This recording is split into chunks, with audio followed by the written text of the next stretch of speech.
Hi అండి. ఎలా ఉన్నారు అందరూ? నేనైతే చాలా బాగున్నాను. ఈరోజు మీకు నేను 1000 స్తంభాల దేవాలయాన్నయితే చూయించబోతున్నాను. మనకి 1000 స్తంభాల దేవాలయం వచ్చేసి తెలంగాణ రాష్ట్రంలోని హన్మకొండ జిల్లాలో ఉంది. ఇది వరంగల్ నగరానికి కూడా 5 కిలోమీటర్ల దూరంలోనే ఉంటదండి. చూడండి, ఫస్ట్ మనము ఎంటర్ అయినప్పుడు లోపలికి ఎంటర్ కాగానే 1000 స్తంభాల దేవాలయము అని చెప్పేసి ఇలా మనకొక నేమ్ బోర్డ్ అయితే కనిపిస్తది. తర్వాత ఉండేదంతా పార్కింగ్ ప్లేస్ అండి. కంప్లీట్‌గా ఇది మొత్తం పార్కింగ్ ప్లేసే. ఇలా మనకు 1000 స్తంభాల దేవాలయము అని చెప్పేసి కనిపిస్తది. దాని చుట్టూ కంప్లీట్‌గా పార్కింగ్ ప్లేస్ ఉంటది. అందరూ వెహికల్స్ అయితే పార్క్ చేసుకుంటారు. ఎందుకంటే ఇది ఒక ప్రసిద్ధమైన దేవాలయం కాబట్టి, మన తెలంగాణ రాష్ట్రంలో ప్రసిద్ధమైన దేవాలయం కాబట్టి చాలా ప్లేసెస్ నుంచి వస్తూ ఉంటారు. నాట్ ఓన్లీ తెలంగాణ పీపుల్ అండి. ఏపీ వాళ్ళు లేదంటే ఇంకా పక్క రాష్ట్రాలు, పక్క దేశాల నుండి గూడా ఇక్కడికి విజిటర్స్ అందరూ వస్తూ ఉంటారు. మేమెళ్ళింది కార్తీక మాసంలో అండి. కానీ నేను వీడియో పోస్ట్ చేయడం కొంచెం లేట్ అయింది. సో, మనకు ఫస్ట్ 1000 స్తంభాల దేవాలయము అని జెప్పేసి ఒకటి బోర్డ్ కనిపించింది గదా! తర్వాత లోపల గూడా పార్కింగ్ నుంచి లోపలికి ఎంటర్ అయిన తర్వాత కూడా ఇంకొక బోర్డ్ కనిపిస్తది. 1000 స్తంభాల దేవాలయము అని జెప్పేసి. నేను వీడియో తీసుకుంటున్నా అని జెప్పేసి అక్కడున్న వాళ్ళందరూ పక్కకు జరుగుతారనమాట. సడెన్‌గా మా వైపే జూసారు. ఏం జేయలేం గదా! జరగండి అని జెప్పేసి అన్నాను. సో, నేనెళ్ళింది కార్తీక మాసం అయినందువల్ల మనకు కార్తీక దీపాలు పెడుతూ ఉంటారు గదా! అవన్నీ అక్కడే ముందే రెడీ చేసి అమ్ముతున్నారు. మనం తీసుకెళ్ళి డైరెక్ట్‌గా దీపాలు వెలిగించుకోవచ్చు. నెక్స్ట్ మనం మెయిన్ గేట్ నుంచి లోపలికి ఎంటర్ అయిన తర్వాత ఇదంతా ఉంటదండి. ఇదొచ్చేసి మనము టెంపుల్‌లోకి వెళ్ళడానికి దారి. లెఫ్ట్ అండ్ రైట్ 2 ఉంటాయి. ఒకటి వెళ్ళడానికి, ఒకటి రావడానికి. చుట్టూ గ్రీనరీతో చాలా చాలా అందంగా ఉందండి నిజంగా. పార్కింగ్ ప్లేస్ నుంచి మనం లోపలికి ఎంటర్ అయిన తర్వాత చాలా అంటే చాలా పీస్‌ఫుల్‌గా అనిపిస్తది మనకి. ఇదండి. ఇలా మనం లోపలికెళ్తాము. ఇంకా ప్రధాన దేవాలయం వచ్చేసి లోపల ఉంది మనకి. ఇక గుడి అన్న తర్వాత ఇలా అవి ఇవి అమ్ముకునే వాళ్ళు ఉంటూనే ఉంటారు కదా! ఈ అంకుల్ దగ్గర పూసలు, మనకి మంచిగా బ్యాండ్స్ తయారు చేసి ఇస్తున్నాడు మన నేమ్స్‌తో పాటు. అండ్ ఆ చెక్కవి ఉన్నాయి కొన్ని. వాటి మీద దేవుడి రూపాలు అవన్నీ కూడా మంచిగా డిజైన్ చేసి ఇస్తున్నారు. కానీ మేమేం తీసుకోలేదు, చూసానంతే. సో, ఇక్కడి నుంచి మనం లోపలికెళ్తాము. అండ్ ఈ 1000 స్తంభాల దేవాలయాల్లో మనకి వచ్చేసి ప్రధాన దైవం శివుడండి. కానీ దీన్ని త్రికూటాలయం అని కూడా పిలుస్తారు. ఎందుకు త్రికూటాలయం అని పిలుస్తారు అంటే, ఇందులో మనకి శివుడు, విష్ణుమూర్తి అండ్ సూర్యదేవుడు ఈ ముగ్గురు కొలువై ఉంటారు. యాక్చువల్‌గా అందరూ 1000 స్తంభాల దేవాలయం అనగానే ఆ శివాలయము, రుద్రేశ్వరుడు, సో రుద్రదేవుడు నిర్మించాడు దీన్ని. అండ్ మనకి మెయిన్‌గా కనిపించే లింగ రూపం పేరు కూడా రుద్రేశ్వరాలయము. రుద్రేశ్వరుడు ఉంటాడు. రుద్రేశ్వరాలయం అని అంటూ ఉంటారు. కాకపోతే దీన్ని త్రికూటాలయం అంటారు అని చెప్పేసి చాలా తక్కువ మందికి తెలుసు. అండ్ విష్ణుమూర్తి, శివుడు గూడా ఇందులో కొలువై ఉన్నారు అన్న విషయం కూడా చాలా తక్కువ మందికి తెలుసండి. అందుకే నేను దాన్ని పర్టిక్యులర్‌గా ఇంతసేపు దాని గురించి చెప్తున్నాను. అండ్ దీని నిర్మాణ శైలి వచ్చేసండి కంప్లీట్‌గా కాకతీయుల నిర్మాణ శైలి, చాళుక్య శైలిలోనే నిర్మించారు. కాకతీయులే నిర్మించారు దీన్ని. ఎప్పుడు నిర్మించారు అంటే ఇది క్రీస్తు శకం 11వ శతాబ్దంలో దీన్ని నిర్మించారండి. ఎవరు నిర్మించారు అంటే కాకతీయ వంశానికి చెందిన రుద్రదేవునిచే చాళుక్యుల శైలిలో నిర్మించబడింది ఈ గుడి. 1000 స్తంభాల గుడి. ఓకేనా? Next okay. మనం లోపలికి ఎంటర్ అయిపోతున్నాము. చుట్టూ మనకి కాకతీయుల శతాబ్దానికి సంబంధించిన కొన్ని చరిత్రలు అయితే అక్కడ రాసి ఉన్నాయి. కానీ ఆ టైంలో కొంచెం క్రౌడ్ ఉన్నారు. సో, నేనేమంతగా అది తీయడానికి నాకు అవ్వలేదు. నార్మల్‌గా అయినంత వరకైతే తీశాను. ఇవి కనిపిస్తాయండి మనకు నేమ్ బోర్డ్స్. అక్కడ మనకు టైం ఉంటే అక్కడ నిలబడి అక్కడున్న చరిత్ర అంతా చదువుకోవచ్చు. చాలా క్లియర్‌గా ఎక్స్‌ప్లెయిన్ చేశారు ఏంటి అనేది. నేను మీకు అది పోతుంటే నేను కూడా మీకు ఎక్స్‌ప్లెయిన్ చేస్తాను. సో, చాలా క్లియర్‌గా రాశారండి. కాకతీయుల చరిత్ర అని, ఎవరు నిర్మించారు, ఎలా నిర్మించారు, లోపల ఏమేమి ఉన్నాయి, ఏంటి, గుడి సంగతి మొత్తం కంప్లీట్‌గా ఉంది. అదంతా ఉందన్నమాట అక్కడ. అది చూసుకొని మనం లోపలికెళ్ళొచ్చు ఇక్కడ నుండి. నెక్స్ట్ లోపలికెళ్ళడమే. సో, అదనమాట. ఇదిగో ఇంకా కూడా ఉన్నాయి. నేనేంటంటే మనము గుడిని చూసిన ఫీల్ రావాలి అన్నట్టు అక్కడున్న ప్రతి ఒక్కటి కూడా నేను వీడియో తీసుకోవడం జరిగింది. ఎందుకంటే దూర ప్రాంతంలో ఉన్నవాళ్ళు, ఎవరైనా వెళ్ళలేకుండా ఉన్నవాళ్ళు కూడా గుడిని కంప్లీట్‌గా చూసిన ఫీల్ అనేది వాళ్ళకి రావాలండి. అందుకోసమే ఇది తీశాననమాట. ఇది ఓవరాల్‌గా లోపల ఏముంటది అనేది మనకు వెళ్తుంటే తెలుస్తది. కానీ నీట్‌గానే మెయింటైన్ చేస్తున్నారు గుడిని. బావుందండి. చూడండి, భక్తులు బానే ఉన్నారు. కార్తీక మాసం కదా!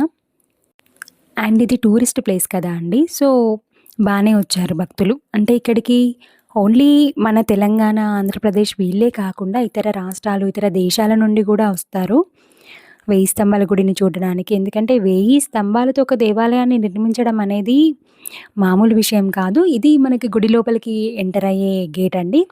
మొత్తం 3 ఉన్నాయి చూసారు కదా గేట్లు మీరు.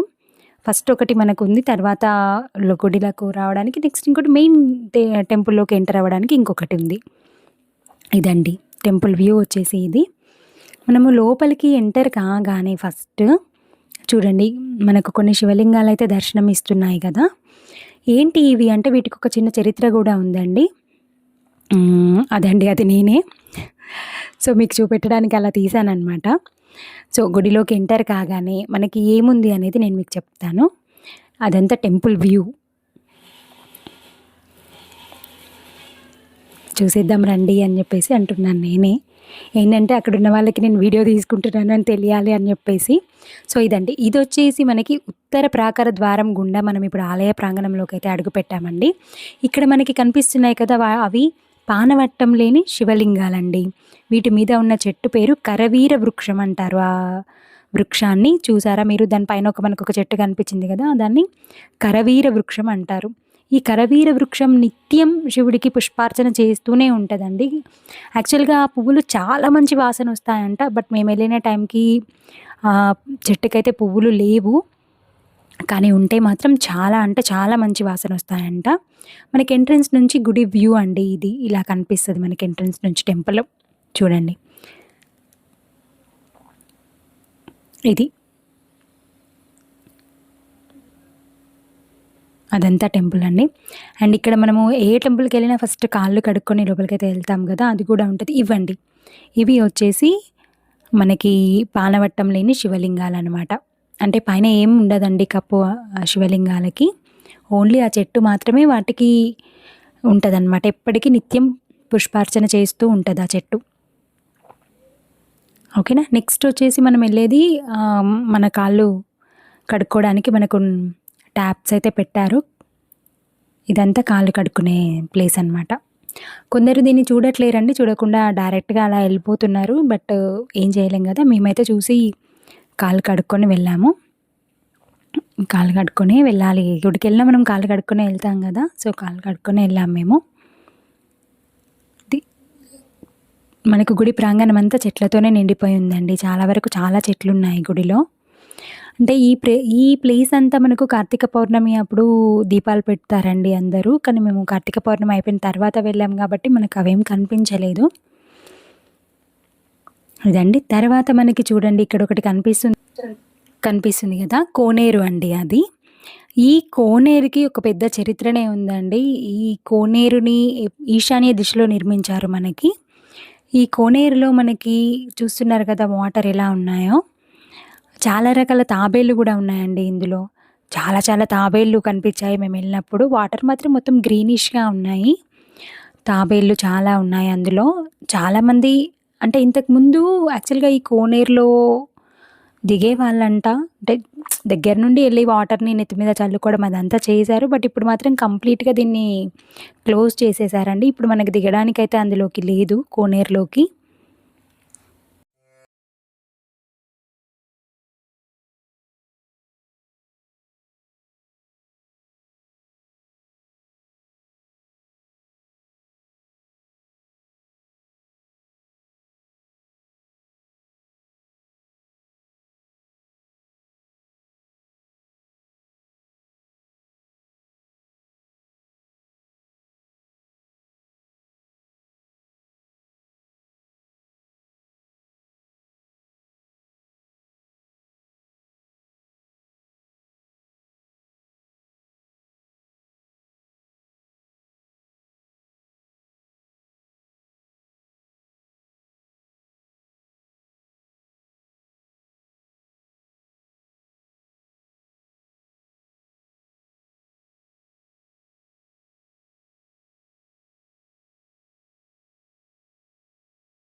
కోనేటి దర్శనం తర్వాత మనకి కుడి చేయి వైపుకి ప్రధాన ఆలయం కనిపిస్తదండి. ఇప్పుడు మనకి కుడి చేయి వైపు కనిపించేది ప్రధాన ఆలయము. నెక్స్ట్ దాని తర్వాత మనకు కనిపించేది నందీశ్వరుడి విగ్రహము. అండ్ ఇప్పుడు మీకు నేను చూపిస్తున్నాను కదా, ఇది కళ్యాణ మండపము. ఇదొచ్చేసి కళ్యాణ మండపం అండి. మనకి యాక్చువల్‌గా లోపలికి సెల్ ఫోన్స్ అలో లేవు. ప్రధాన ఆలయంలోకి మొబైల్ ఫోన్ అలో చేయట్లేదు. అందుకని చెప్పేసి నేను మనకి లోపల ఉన్న లింగరూప శివుడిని మీకు చూపించాలి కాబట్టి నేను ఒక పిక్చర్ తీసి ఇక్కడ యాడ్ చేశాను. రుద్రేశ్వరుడిగా పిలువబడే లింగరూపం అండి అది. తర్వాత మా ఫోటోలు ఒకటి ఇక్కడొచ్చి పడింది. యాక్చువల్‌గా ఇది ఇక్కడ ఉండకూడదు. ఓకే. ఇది మనకి ప్రధాన ఆలయంలోకి వెళ్ళాల్సిన దారి అండి. ఇంకా కొంచెం లోపలికెళ్ళగానే వాళ్ళు మొబైల్స్ హ్యాండ్ ఓవర్ చేసుకోరు. బట్ ఏంటంటే లోపల పెట్టండి అని చెప్పేసి చెప్తారు. ఇది మనకి ప్రధాన ఆలయము. ఆలయ మంటపం అంటారు కదా, ప్రధాన ఆలయం అనేది ఇదనమాట. మీకు ఇప్పుడు మీరు చూస్తున్నారు కదా, అదే ప్రధాన ఆలయం. మనకి ఆలయ మండపంపై అండి మంచి లతలు, పుష్పాలు, నాట్య భంగిమలో ఉన్న స్త్రీమూర్తులు చాలా ఉన్నాయండి. కాకపోతే వాళ్ళు మనల్ని వీడియో అది ప్రధాన ఆలయంని వీడియో అయితే తీసుకొనివ్వట్లేరు. అందుకోసం అన్నట్టుగా నేను చుట్టూ ఒకసారి మీకు కవర్ చేశాను చూడండి. తర్వాత నందీశ్వరుడు ప్రధాన ఆలయంకు మరియు కళ్యాణ మండపంకు మధ్యలో టీవీగా మనకైతే నందీశ్వరుడు దర్శనం ఇస్తారు. చూడండి, నందీశ్వరుడు దర్శనం ఇస్తారు, చూడొచ్చు మనము. మీకు అందరికీ తెలిసే ఉంటుంది, మన వర్షం సినిమా షూటింగ్ అనేది ఇక్కడే జరిగింది. ఈయనే ఆ నందీశ్వరుడు అనమాట. కార్తీక మాసం కదా, సో చాలామంది ఉన్నారు. వాళ్ళని రిక్వెస్ట్ చేసి వీడియో తీయాలంటే నిజంగా చాలా కష్టం అనిపించింది. అందరూ ఫోటోల కోసం పాపం ఎదురు చూస్తున్నారు. అందుకే కొంచెం త్వరగానే తీశాను. బట్ మీకు క్లియర్గా చూపించాలి అంటే దూర ప్రాంతాల్లో ఉన్న వాళ్ళు, చూడలేని వాళ్ళు ఎవరైనా ఉంటే క్లియర్గా చూడాలి, మీకు గుడిని చూసిన అనుభూతి కలగాలి అని చెప్పేసి నేను ఇలా తీశాను. చూడండి, ఇది నంది విగ్రహం చూడొచ్చు.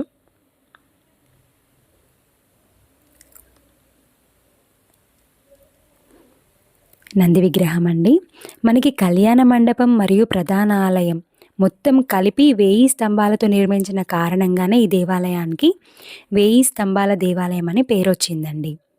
అది చూడండి, నందిని నేను కంప్లీట్గా కవర్ చేశాను, నందీశ్వరుణ్ణి. మనకు ఆలయ ప్రాంగణంలో ఇంకా మారేడు చెట్లు, రావి చెట్లు, వేప వృక్షాలు అవన్నీ కూడా మీకు కనిపిస్తాయి. నేను మీకు అవన్నీ కూడా చూపిస్తాను. మెయిన్‌గా మాఘమాసం, శ్రావణ మాసం మరియు కార్తీక మాసాలలో 1000 స్తంభాల దేవాలయ దర్శనం అనేది మనకు విశేష ఫలాన్ని ఇస్తుందండి. అంటే అలా భక్తులు నమ్ముతారు. అందుకని నేను కార్తీక మాసంలో తీశాను. మహాశివరాత్రి, కార్తీక పౌర్ణమి ఇలాంటి టైంలో ఇక్కడ భక్తుల రద్దీ అధికంగానే ఉంటుంది. చూడండి, కొంచెం బాగానే ఉన్నారు క్రౌడ్. కానీ నేను వెళ్ళింది ఫ్రైడే అవ్వడం మూలాన ఇంకా ఎక్కువ లేరు. అదే మనం సోమవారం కనుక వెళ్ళుంటే మనకి ఇంత టైం ఉండకపోయేదండి. ఇప్పుడు మీకు నేను చూపించేది వచ్చేసి కళ్యాణ మండపం. ఇంకొక ప్లస్ పాయింట్ ఏంటంటే, మనం ఆలయంలోకి వెళ్ళడానికి డ్రెస్సింగ్ కోడ్ అంటూ ప్రత్యేకంగా ఏమీ పెట్టలేదండి వాళ్ళు. నార్మల్గా కొత్త బట్టలు ధరించి వెళ్ళొచ్చు. అంటే మరీ షార్ట్ డ్రెస్సెస్ అయితే వేసుకెళ్ళకూడదు, నార్మల్గా వెళ్ళొచ్చు. ఇంకొకటి ఇక్కడ మనకు కొత్తగా అనిపించేది ఏంటంటే, ప్రసాదం అయితే అందుబాటులో ఉండదండి. ఎప్పుడూ అంటే నార్మల్గా శివరాత్రి టైం అలాంటి టైంలో మాత్రమే మనకి పులిహోర లాంటివి ఉంటాయి. ప్రసాదం మాత్రం అందుబాటులో ఉండదు. అండ్ దేవాలయంకు మనకు టికెట్ ఉండదండి, ఫ్రీగా మనం దర్శనం చేసుకోవచ్చు. అండ్ నెక్స్ట్ ఇది వచ్చేసి మనకి మార్నింగ్ పొద్దున 6 గంటల నుండి మధ్యాహ్నం 12 గంటల వరకు పూజల అభిషేకాలు జరుగుతూ ఉంటాయి, హారతి జరుగుతూ ఉంటుంది. ఆ టైంలో మనం చూడొచ్చు. మళ్ళీ తర్వాత 1 PM నుండి 4 PM వరకు కూడా విరామం ఉంటుందన్నమాట. ఆ టైంలో చూడనివ్వరు. కానీ కార్తీక మాసం కాబట్టి ఓపెనే పెట్టారు, మాకు చూపించారు. తర్వాత వచ్చేసి మళ్ళీ ఈవినింగ్ 5 o'clock నుండి 9 PM వరకు పూజలు అయితే జరుగుతాయి. మనకు దర్శనం అయితే ఉంటుంది, ప్రాబ్లం లేదు. మనకి అన్ని రోజులు ఓపెనే ఉంటుందండి గుడి. ఇది ఈ రోజు క్లోజ్ ఉంటుంది, ఆ రోజు క్లోజ్ ఉంటుంది అనేది ఏమీ ఉండదు. ఇది వచ్చేసి కళ్యాణ మండపం. మనకు ఈ కళ్యాణ మండపంలో కొన్నేళ్లుగా ఒక్కొక్క స్తంభం అనేది ధ్వంసం అవుతూ పడిపోయినాయండి. అందుకోసమని ఎన్ని పడిపోయినాయి, అట్లా మనకు 100కు పైగా స్తంభాలు తగ్గిపోయాయి. అప్పుడు ఏం జరిగింది అంటే, ఇలా జరిగితే ఎట్లా అని చెప్పేసి మన కేంద్ర పురావస్తు శాఖ వాళ్ళు 2005లో ఒక మహాసంకల్పం చేశారు. ఎలాగైనా సరే దీనికి మళ్ళీ పూర్వపు వైభవం తీసుకురావాలి మనము అని చెప్పేసి సుమారు 18 ఏళ్ళు ఏకధాటిగా మళ్ళీ ఈ స్తంభాలను అయితే నిర్మించారండి. స్తంభాలను నిర్మించిన తర్వాత మనకు కొత్త కళ్యాణ మండపం ఎలా ఉంది అనేది మీకు నేను ఇప్పుడు చూపిస్తున్నాను. చూడండి, 2024లోనే దీని నిర్మాణం పూర్తయింది. మళ్ళీ దీన్ని పునర్ప్రారంభించారు. సో, ఎప్పుడు మనల్ని ఎవరు ప్రారంభించారు దీన్ని మళ్ళీ అంటే, మన కేంద్ర మంత్రి కిషన్ రెడ్డి గారైతే మళ్ళీ శివరాత్రి రోజు దీన్ని భక్తులకు దర్శనానికైతే అనుమతించారు. సో, అప్పటినుంచి కళ్యాణ మండపంని మళ్ళీ చూస్తున్నాం మనము. ఇంత బాగా అయితే లేకుండే అండి కళ్యాణ మండపం. ఒక్కొక్కటి పోయినాయి కదా! అందుకని మళ్ళీ దీన్ని నిర్మించారనమాట. దీన్ని ఏ విధంగా నిర్మించారు అంటే, డంగు సున్నం, కరక్కాయల పొడి, బెల్లం, ఇటుక పొడి తదితర మిశ్రమాలతో నిర్మించారండి దీన్ని. మళ్ళీ ఇది ఒక 1000 ఏళ్ల వరకు చెక్కు చెదరని విధంగా చాలా పటిష్టంగా నిర్మించారిది. 1400 మీటర్ల వైశాల్యంలో నిర్మించిన ఈ కళ్యాణ మండపంలో శివుడు, కేశవుడు, సూర్యుడు ఒకే దగ్గర పూజలందుకునే విధంగా మొత్తం నిర్మించారు.